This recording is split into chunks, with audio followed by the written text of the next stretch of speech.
Hello everyone, সবাই কেমন আছেন? আশা করি সবাই ভালো আছেন। তো আজকে আমি দেখাবো খুলনা ফুলতলা মঠ।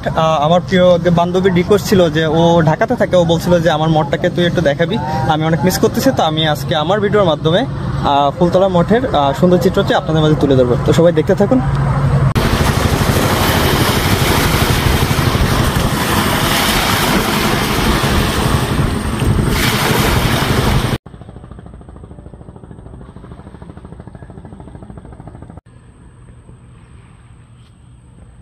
ইসে কি থাম্বনেল দেওয়া লাগে?